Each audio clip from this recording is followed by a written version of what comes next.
அப்போ பொருளாதார ரீதியாக இது பயங்கரமான பாதிப்புகளை ஏற்படுத்துது, சமூக ரீதியான பாதிப்புகளை ஏற்படுத்துது, பூலோக அரசியல் சார்ந்து பல்வேறு பாதிப்புகளை ஏற்படுத்துது. அடிப்படையில் இருக்கிறது எண்ணெய் அரசியல் அப்படிங்கிறதையும் நம்ம பார்க்கணும். நம்ம இந்த மாதிரி பல்வேறு கோணங்கள்லேருந்து பார்த்தா தான் என்ன உண்மையிலே நடக்குது, இது எங்கே போய் விடுன்னு பார்க்கணும். அப்போ அடுத்த கட்ட நகர்வுகள் அப்படின்னு சொல்லும் பொழுது ஈரானில் இருக்கக்கூடிய அமைப்புகள் ரொம்ப ஆழமானதும் அகலமானதுமாக இருக்குது. ஏன்னா ஒரு கொமேனியை கொண்டுட்டா உடனே அது எல்லாமே போர் நிறுத்தத்துக்கு வந்துடாதுன்னு எல்லாத்துக்கும் தெரியும்.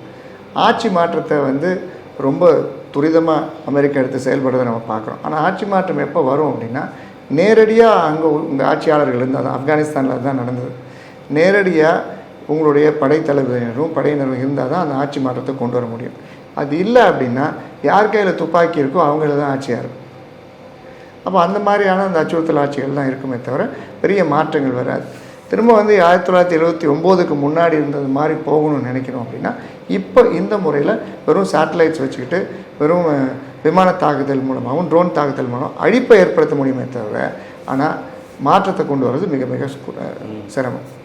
ஆனால் அமெரிக்கா இந்த போரை எப்படி நியாயப்படுத்துதுன்னா, அங்கே ஒரு மக்கள் விரோத அரசு இருக்குது, ஒரு பொருளாதார அடிப்படையில் மக்கள் கஷ்டப்படுறாங்க, விலைவாசி உயர்வு, குறிப்பாக பெண் உரிமை மறுக்கப்படுது, பெண் கல்வி மறுக்கப்படுது, இதையெல்லாம் நாங்கள் போய் சரி செஞ்சு ஆட்சி மாற்றத்தை பண்ண போகிறோம்.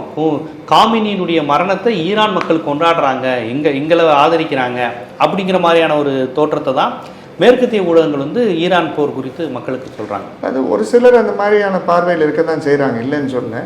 இப்போ ஒரு ஈரானை நம்ம முழுசாக நம்பி இவங்க செய்கிறதெல்லாம் நல்லதுன்னு யாரும் சொல்ல, நியாயப்படுத்தலை. கலாச்சார ரீதியான மிகப்பெரிய பிரச்சனைகள் இருக்குது. அதை தவிர பெண்கள் மீதான அடக்குமுறைகள்லாம் இருக்கத்தான் செய்யுது, அதெல்லாம் நம்ம சொல்லலாம். அதுக்காக போய் எங்கள் நாட்டில் போய் நீங்கள் கொண்டு வருவீங்களா? அதே மாதிரி தான் அமெரிக்காவில் விலைவாசி ஏறி இருக்கு.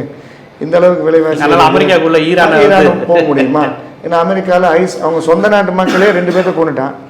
2 பேர் கொல்லப்பட்டிருக்காங்க அவங்களுடைய இமிக்ரேஷன் போலீஸ்னால, ஐஸ்னால 2 பேர் கொல்லப்பட்டிருக்காங்க. அதனால அங்கே சரியில்லைன்னு சொல்ல முடியும். உள்நாட்டில் நிறைய சிக்கல்கள் இருக்கத்தான் செய்யும். அது எல்லாத்துக்கும் நம்ம போயிட்டு உள்ளே இறங்கி ஆட்சியை மாற்றத்தை கொண்டு வர தான் முடியும், அதுதான் தீர்வுனா அது கிடையாது தீர்வு.